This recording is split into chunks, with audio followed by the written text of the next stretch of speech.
Hello friends, আজকে আমরা চলে এসেছি রাবাংলা মানে সিকিমের রাবাংলার বুদ্ধা পার্কে।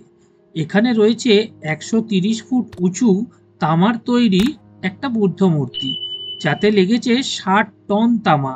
তো চলুন আজকে আমরা ঘুরে দেখি এই বিখ্যাত বুদ্ধা পার্ক।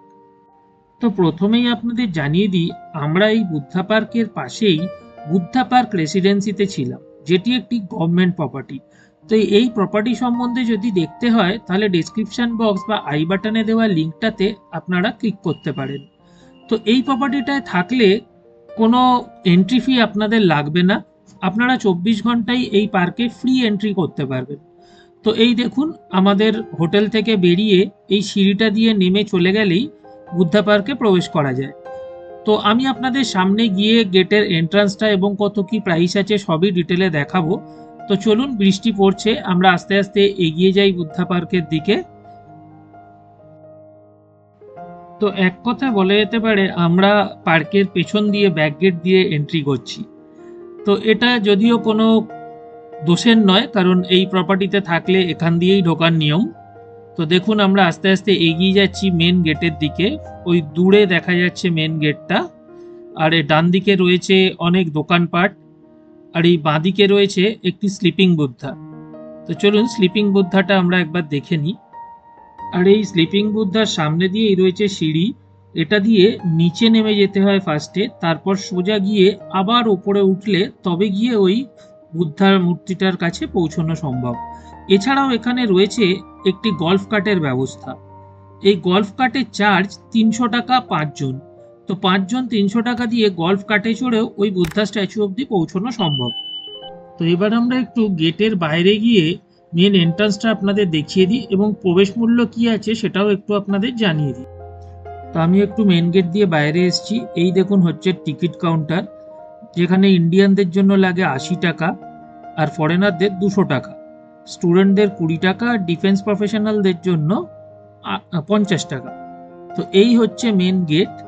আর এই দিকে দেখুন ডান দিকে, এটা হচ্ছে আসার রাস্তা। ওই দূরের রাস্তায় গাড়ি পার্ক করে এইখানে এসে টিকিট কাউন্টার থেকে টিকিট কেটে ভেতরে যেতে হয়।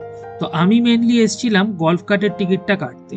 তো এই গলফ কার্টের টিকিট হচ্ছে 300 টাকা, 5 জন চড়তে হবে। 5-এর বেশি চাপা যাবে না, কিন্তু 5-এর কম চড়লেও 300 টাকাই দিতে হবে। তো এবার আমিও গল্ফ কার্টে চড়ে পেরিয়ে পড়লাম।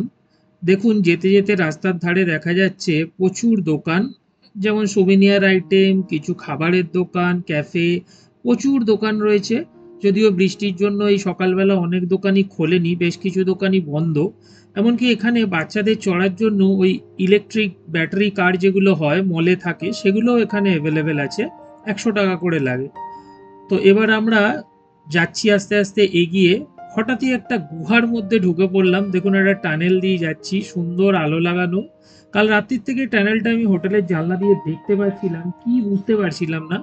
তো আজ দেখলাম এটা গলফ কার্ট যাওয়ার রাস্তা। রাস্তাটা খুবই সুন্দর করে বানানো, দুধারে বেশ সুন্দর প্রাকৃতিক পরিবেশ।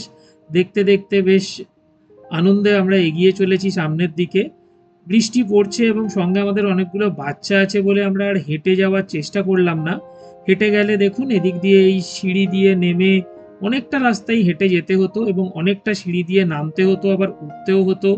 বর্ষায় খানিকটা স্লিপারিও হয়ে গেছে রাস্তা। তো সেই জন্য আমরা রিস্ক না নিয়ে গলফ কার্টেই যাওয়ার সিদ্ধান্ত নিলাম। তবে গলফ কার্টে চড়ে যেতে বেশ মজাও লাগছে। আর এতে অনেকটা সময়ও আমাদের বাঁচবে, কারণ আমরা এখান থেকে বেরিয়ে পেলিংয়ের উদ্দেশ্যে রওনা হব। তো আমাদের একটু টাইমেরও শর্ট আছে। তো সেই কারণে আমরা গলফ কার্টটা আরও চুজ করেছি। কিন্তু চড়ার পর সত্যি বলছি, এটাই চড়ে যেতে বেশ মজা লাগছে। আর এত সুন্দর লাগছে দেখতে চারদিকটা। বৃষ্টি হচ্ছে, মেঘে ঢেকে গেছে, প্রচুর মেঘ। আপনাদের আগেও দেখিয়েছি আমি ভিডিওতে, দেখতে পেয়েছেন আপনারা নিশ্চয়ই যে প্রচুর মেঘ চারদিক দিয়ে ঘিরে রয়েছে। তো এখানে পৌঁছতে খুব একটা বেশি সময় লাগে না। আর এই গলফ কার্টটা গিয়ে আমাদের ওখানে নামিয়ে দেবে, আর তারপর 10 মিনিট আমাদের ওখানে দেখতে দেবে। তারপর আবার অন্য গলফ কার্টে চড়ে আমরা ফিরে আসতে পারবো। এই পুরোটাই 300 টাকার মধ্যে। তো আমরা আস্তে আস্তে যাচ্ছি। তো গলফ কার্টটা মেনলি গিয়ে এই বুদ্ধা স্ট্যাচুর পেছন দিক দিয়ে ঘুরে ওঠে। দেখুন সামনের দিকে আবারও দেখা যাচ্ছে সেই সাদা মেঘ, বেশ সুন্দর লাগছে পুরো মেঘে ঢাকা জায়গাটা। চলুন এবার আমরা উপরে উঠে গিয়ে ওখানে নেমে দেখি আপনাদের কি কি দেখাতে পারি।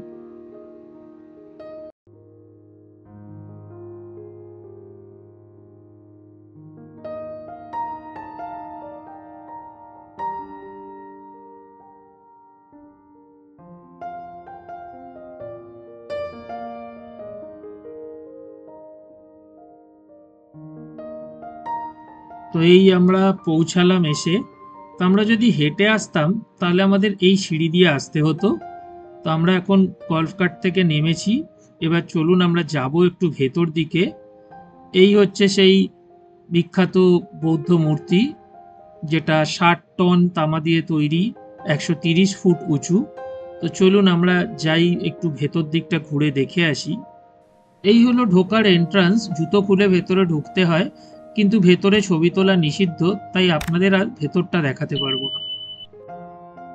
তো আমাদের বুদ্ধা টেম্পল দর্শন হয়ে গেছে, আমরা ভেতরটা ঘুরে এলাম, সেটা আপনাদের দেখাতে পারলাম না। ভেতরটা সুন্দর, শান্ত পরিবেশ, প্রচুর বুদ্ধদেবের ছবি রয়েছে এবং ওনার সমস্ত ডিটেল বায়োগ্রাফি বলতে পারেন ভেতরে ছবির মাধ্যমে দেখানো রয়েছে, এবং ভেতরে প্রেয়ার করার জায়গা রয়েছে।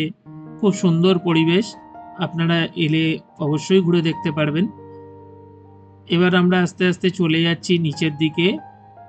আমরা নামতে নামতে মোটামুটি 3 মিনিট সময় লাগবে, আমাদের আসার সময় 3 মিনিট মতো লেগেছিল, তো যাওয়ার সময়ও 3 মিনিট মতোই সময় লাগবে। তো আমরা নিচের দিকে নেমে যাচ্ছি। তবে এখানের প্রাকৃতিক পরিবেশ খুব সুন্দর, আপনারা এই যাওয়া আসার সময় চারদিকের খুব মনোরম সুন্দর প্রকৃতি উপভোগ করতে পারবেন। তবে বৃষ্টি পড়ছে, ঠান্ডাও খুব রয়েছে, বেশ ভালো লাগছে। তো আজকের মতো এই ভিডিওটা এখানেই শেষ করছি। এর পরবর্তী আমরা পেলিং যাব, সেই ভিডিও অবশ্যই আপনাদেরকে দেখার অনুরোধ রইল, অবশ্যই দেখবেন। আর আমার এই ভিডিওটা যদি ভালো লাগে তাহলে লাইক আর শেয়ার করবেন। আর যদি চ্যানেলটা এখনও সাবস্ক্রাইব না করে থাকেন তাহলে অবশ্যই সাবস্ক্রাইব করে নেবেন, আরও এরকম নতুন নতুন ভিডিওর আপডেট পাওয়ার জন্য।